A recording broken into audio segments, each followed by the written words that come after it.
ধন্যবাদ মিডিয়া সবাইকে। আপনারা জানেন নওপাড়া শিল্প বাণিজ্য বন্দর নগরী। এই শিল্প বাণিজ্য বন্দর নগরী আমি একজন শ্রমিক নেতা, আমি একজন শ্রমিকের সঙ্গে থাকি সবসময় জন্য, আমি একজন শ্রমিক মানুষ।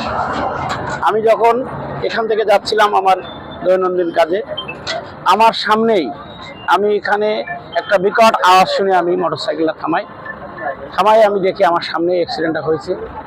আমার ড্রাইভার একেবারে মানে ট্রেন রাস্তার মাঝেই ছিন্ন বিচ্ছিন্ন অবস্থায় দেখে আমি মর্মাহত। আমি আপনাদের মাধ্যমে এটাই বার্তা পৌঁছতে চাই, আজকে যারা এখানে ব্যবসা বাণিজ্য করছে সরকারি জায়গার পরে, আজকে অবৈধভাবে ট্রেন রাস্তার পাশে কোনো গেটম্যান বা কোনো দারোয়ান না নিয়োগ করে আজকের এখানে তারা দেহার্সে ব্যবসা বাণিজ্য করে আজকের আমাদের শ্রমিকের এই যে অকালে তার মৃত্যুবরণ করতে হলো। আজকে যদি ওরা এখানে একজন দারোয়ান বা একজন যদি গেটের ব্যবস্থা করত এবং প্রতিনিয়ত আমাদের ইতিপূর্বে এখানে আমাদের এখন শ্রমিক ইতিপূর্বেও নিহত হয়েছে এখানে।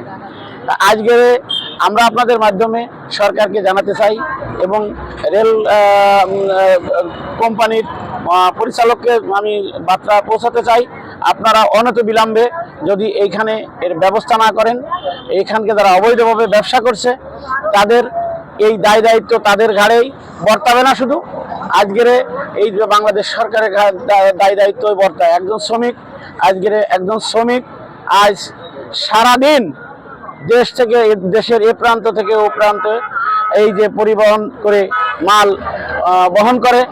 এই জন্য আমি আপনাদের মাধ্যমে আবারও বলতে চাই, এখানে একজন দারোয়ান বা একজন গার্ড নিয়োগ করে ওনারা যেন ব্যবসা করে।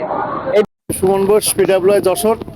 তো আমি শুনতে পেলাম যে এখানে একটা অ্যাক্সিডেন্ট হয়েছে, এই জন্য আমি ঘটনাস্থলে এসে দেখি যে এখন লাইনটা ক্লিয়ার আছে, হয়তো ড্রাইভার মারা গেছে আর কি। তো এবং আমার আপাতত ট্রেন চলাচল স্বাভাবিক আছে, ট্রেনের কোনো বিঘ্ন এখন ঘটবে না, কন্টিনিউ সব ট্রেনে চলবে আর কি। ধন্যবাদ। আচ্ছা, এটা দীর্ঘদিন তো অরক্ষিত অবস্থায় ছিল বা অবৈধ রেলগেট, এটা একটা অবৈধ রেলগেট। আপনার কিলোমিটার হচ্ছে 32-0 থেকে 2। আমরা চাচ্ছি, এটা উদ্যোগ নিয়েছি যে এটা সম্পূর্ণ গেটগুলো বন্ধ করে দেওয়ার জন্য। বিগত দিনে আপনাদের কর্তৃপক্ষের মাধ্যমে বন্ধ হয়েছিল, কিন্তু কোন আইনি প্রক্রিয়া এটা খোলা হলো না? আসলে কোনো আইনি প্রক্রিয়া না, এখানকার যারা আছে তারাই খুলে নিচ্ছে রাতের অন্ধকারে। আমরা চেষ্টা করছি আবার এগুলো আটকায় দেওয়ার জন্য। ইনাদের বিরুদ্ধে আপনারা কি ধরনের প্রশাসনিক ব্যবস্থা? আমরা আইনি ব্যবস্থা নিচ্ছি আর কি, ব্যবস্থা গ্রহণ করতেছি। আমি দোকানের পাশে দাঁড়াইছিলাম, আসার পথে তো গাড়িটা ঢুকেছিল, অর্ধেক ঢুকেছে আর অর্ধেক ঢুকে নাই, তো সে কোনো অ্যাক্সিডেন্টটা ঘটেছে। ওখানে অ্যাক্সিডেন্ট ঘটার পরে জায়গায় মেরা হয়েছে একজন, আর হেল্পারের হাত কেটে গেছে। কিন্তু কেউ ছিল না, কিন্তু ট্রেন আসছে, ট্রেন হরেন দিচ্ছে, কিন্তু উনি খেয়াল করে নাই।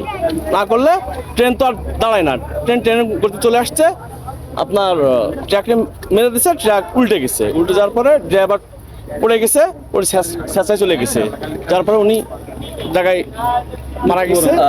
পরিবারের কোনো তথ্য পাওয়া গেছে না? পরিবারের তথ্য পাওয়া যায় না। ওনার সঙ্গে একটা হেল্পার ছিল, সে আহত, হসপিটালে আছে। নাম জানা গেছে যে নাম, বাসা কোথায়? নাম এই জায়গার কিছু লোক নামটা জানছে, কিন্তু আমাদের কাছে ক্লিয়ার হয় না, কারণ কি লাস্টটা আমি ট্রান্সফার করতেছি, তো এই জন্য আমি ওইভাবেই করতে পারি নাই।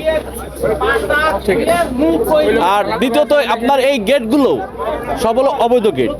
এখানে এরা আমাদের রেল কর্তৃপক্ষের কাছ থেকে অনুমতি নিয়ে আসছে, যেগুলো রেল গেট, প্রত্যেকটা গেটে আপনার সিকিউরিটি দেওয়ার কথা, কিন্তু এখানে আমরা এসে কোনো সিকিউরিটি কাউকে দেখতে পাইনি। এই জন্য সম্পূর্ণ এই ড্যাম্পিংয়ের মালিকের দায়ী। আপনারা সেক্ষেত্রে কোনো ব্যবস্থা নেবেন? অবশ্যই আমাদের উদ্যোগ কর্তৃপক্ষ জানানো হবে, অবশ্যই তো ব্যবস্থা নিতে হবে, কারণ কি প্রতিনিয়ত এরকম দুর্ঘটনা ঘটতেছে। এর জন্য তো আমাদের উদ্যোগ কর্তৃপক্ষ যে কোনো একটা ব্যবস্থা নিবে। ড্যামটি মূলত কাদের, কারা আসলে এই ড্যামটি? এটা ওই যে আকিজ মনে হয় ভাড়া নিচ্ছে, আকিজ রিসোর্ট, ওরা ভাড়া নিচ্ছে কারোর কাছ থেকে।